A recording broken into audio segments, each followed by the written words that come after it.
Dios te salve María, llena eres de gracia, el Señor es contigo.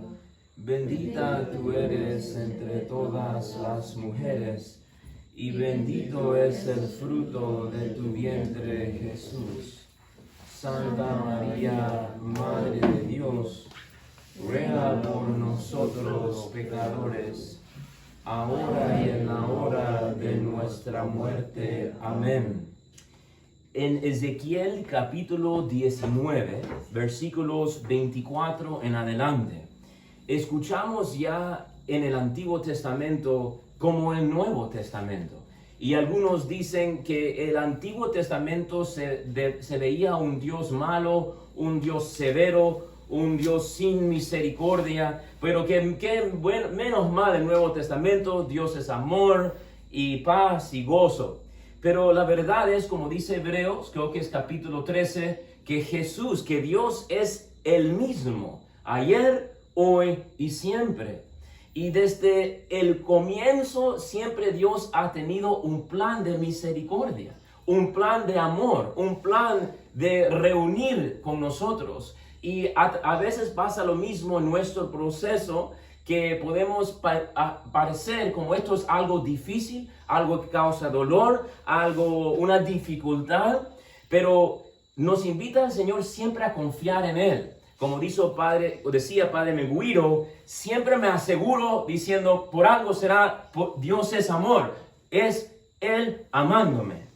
Y bueno, hoy escuchamos el mensaje de misericordia en el Antiguo Testamento, y creo que, ¿por qué hay esa confusión de que un Dios severo, un Dios misericordioso? Creo que es lo mismo de la confusión que hay en muchas áreas de nuestra fe. Por ejemplo, tienes a los testigos de Jehová, tienes a los arianos, que en un momento casi toda la iglesia creía como arios que Jesús no era Dios, sino fue el comienzo de la creación, y que era hijo de Dios, pero no Dios, que era algo que tenía la presencia de Dios en él, pero que él en su esencia no era Dios. Pero después tienes al otro lado Pentecostales Unidos, que viven en Venezuela, y no sé en qué otra parte, ¿verdad? Que Padre Luis Toro a veces ha hablado con ellos, que ellos afirman más bien que no hay Padre y Espíritu Santo, solamente hay Jesucristo y Él es Dios. Y que a veces es el Padre, a veces es el Espíritu, pero es Jesucristo. Y Él es Dios. Y hay una confusión, porque los pentecostales están correctos en afirmar que Jesús es Dios. Y los testigos de Jehová están correctos en decir Jesús es hombre. Pero el misterio que Dios nos regala, y el misterio es que que Jesús es hombre y es Dios.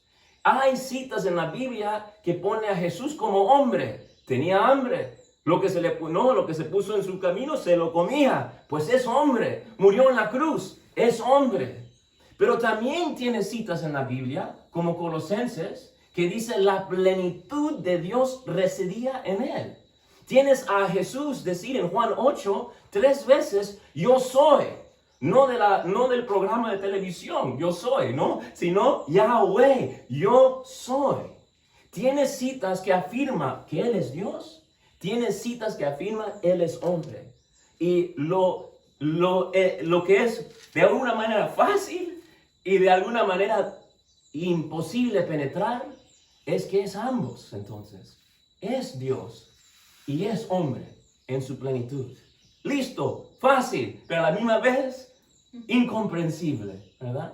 Y ahora tenemos el misterio, Jesús y Dios Padre, Hijo y Espíritu misericordioso, puesto a perdonar todo. Dice ahorita en Ezequiel 18 que hasta se olvida, o sea, como dice el Padre Felipe, tiene Alzheimer's. Como dice Isaías 44, I have swept away your transgressions like a cloud, and your sins like mist.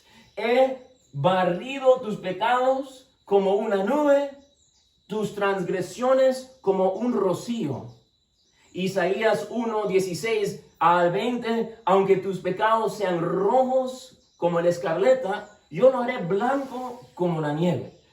habla de misericordia. El Salmo 103, no, así como el este es aparte del oeste, así aparto yo tus pecados de ti.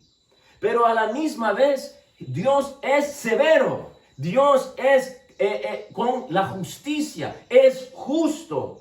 Y en Mateo 5 dice, si no arreglas, lo que escuchamos en el Evangelio hoy, Mateo 5, 25 a 26, si no arreglas con tu adversario, te mandarán a la cárcel y pagarás hasta el último centavo. Y vemos que las dos cosas se pueden afirmar. Dios es justo. Dios es severo. Sus ojos son 1000 veces más brillantes que el sol. Tú piensas que conoces tu pecado, no conoces nada de tus pecados. Y Santa Faustina dice, si a Dios le dijo a ella, si yo te demostraría como dice Jim Murphy, wretched and vile servant, si yo te podría dejar ver, morirías de terror. Pero por otro lado, el Señor es enamorado contigo, ama a ti, dispuesto a dar todo para ti, hasta el último gota de su sangre, y está dispuesto a que todos tus pecados, el peor de los peores, aunque sea Hitler, el que mató a unos millones de personas, si él gira hacia el Señor, como una nube dispersa los pecados. Se olvida, dice Ezequiel 18. Y dice, no, pero dice en el versículo 21, en cuanto al malvado, si se aparta de todos los pecados, que ha cometido, observa todos mis preceptos y practica el derecho, vivirá sin duda, no morirá. Y yo creo que lo que da el meollo o el centro, el balance, es al lado nuestro el arrepentimiento. El saber que Él es misericordioso, el saber que Él es justo, debe de causar en mí un temor a Dios. El temor a Dios es el comienzo de toda sabiduría, dice Proverbios varias veces. El que está dispuesto, hoy en día, como estaba hablando un poco hermano Domingo con Padre Isaac, o no sé con quién era, el mensaje de Ralph Martin hoy en día es que Jesús no es un hippie, ¿verdad? Jesús no es un hippie. Y no dice, hermanos, yo ya morí, viva como quiera, porque esta cosa se pone buena. No, dice, arrepiéntense de sus pecados. Yo he conseguido el cielo para ti. Pero como dijo Santa Faustina, si no aceptas mi misericordia, entrarás a mi justicia. Si no aceptas mi misericordia hoy, entrarás por la puerta de la justicia mañana. Es misericordioso, es severo. Entonces nos urge tenerle temor en el sano sentido. Nos urge honrar a este que tiene el poder de tirar al cuerpo y el alma a Gehenna, que hoy escuchamos en Mateo 5, ¿verdad? Jesús dice en Mateo 5 que existe Gehenna, que existe el infierno. Nuevamente, no es un hippie el Señor. Y para que esta misericordia sea tuya y sea nuestra, requiere de tu cooperación. Requiere de tus 5 panes, requiere de tus 2 peces, requiere de ti. Y dice la palabra de Dios, lo mismo es el mismo misterio. Todo lo hace Dios y después todo lo tengo que yo hacer. Hay una realidad aquí, un misterio. Porque por un lado dice el Salmo 46:10, estén quietos. Por un lado dice 2 Crónicas 20, ustedes, no es tu batalla, yo batallaré por ti. Pero por otro lado tienes a San Pablo que dice, esforzaos, en Efesios 4:22, esforzaos para hacerse santos. Y Jesús que dice, esforzaos, porque muchos son los escogidos, pero pocos los que entran. Pero ¿cómo es? Muchos son los llamados. Muchos son los llamados y pocos los escogidos. Dice Ezequiel 18, vamos a escuchar otra vez. Dice, en cuanto al malvado, porque Dios murió en la cruz, ya no tiene que hacer nada, está perdonada, vivirá sin duda. No dice así la palabra de Dios. Dice, en cuanto al malvado, si se aparta, de todos los pecados, si observa todos mis preceptos y practica el derecho y la justicia, vivirá sin duda.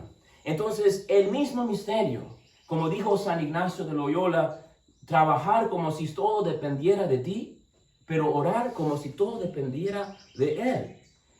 Y entonces, lo que Ralph Martin está queriendo decir a todos nosotros, Él sí murió por ti.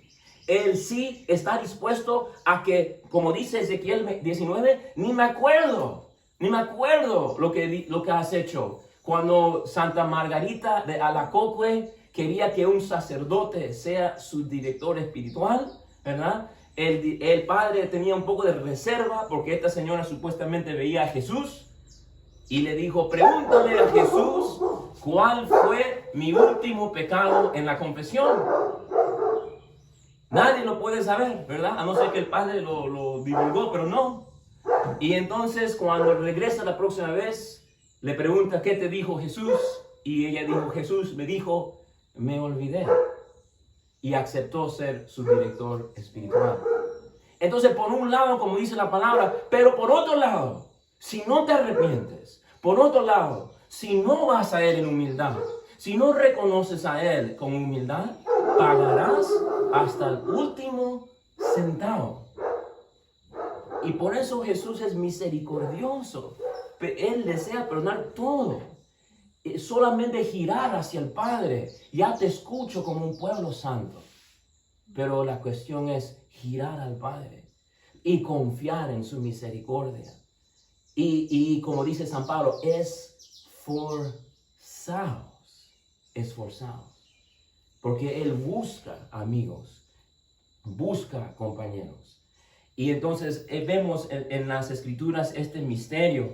Y lo último que digo, porque el tiempo se me da, algo que resaltó para mí, bueno, en el Evangelio, Mateo 5, de 20 a 26, uno, ya lo dije, Gehenna. Jesús no es un hippie, ¿verdad? Para que se quede eso en el corazón, ¿verdad? Él ha dicho, Gehenna existe. ¿Qué es Gehenna? El infierno. El infierno. Será reo de la Gehenna de fuego. Entonces, lo que me resaltó hoy día es que está diciendo, está yendo más allá que la ley. Si tu righteousness, si tu santidad no va más allá que la ley. Tú has escuchado, no matarás. Pero yo digo, el que se encoleriza contra su hermano será reo ante el tribunal. Y mi pregunta a Dios hoy día era, o no sé si mi pregunta, mi iluminación, era, Jesús se enoja también. Incluso dice en una parte, los miró con indignación a los sinvergüenzas desgraciados fariseos, ¿no? Como dice la palabra de Dios, dice, tumba blanqueados, ¿no? Como dice también Padre Luis. Entonces Jesús se encolerizó, se podría decir. Se puede decir, se indignó. Cuando Él dijo hipócritas, me imagino que no lo hizo hermanos hipócritas, disculpa. No, o sea, les dijo hipócritas, les dijo víboras. Y creo que la palabra aquí dice, el que se encoleriza será culpable. Entonces Jesús será culpable. ¿Qué es la cuestión? Pues aquí hay una palabra. Todo aquel que se encoleriza contra su hermano. Contra su hermano. Contra su hermano. Jesús cuando se indignó, Jesús cuando se enfadó, Jesús cuando se encolerizó, era para su hermano, para sacarle de la oscuridad, para servirle, para despertarle, para llevarle hacia la luz. No era en contra de, no era disminuirlo, no era humillarlo, no era despreciarlo, era amarlo. Y esa es la clave. Y ahí está, como dice Jesús, yendo al corazón de la ley, al corazón. Y como dice San Agustín, no vayamos de aquí para allá a buscarle a Dios dentro de tu corazón, búscale, porque ahí habita y está contigo la Trinidad. Entonces, hermanos, Jesús es hombre, Jesús es misericordioso, Jesús es justo. Dios hace todo para ti, pero esforzaos, porque muchos son los llamados y pocos los escogidos.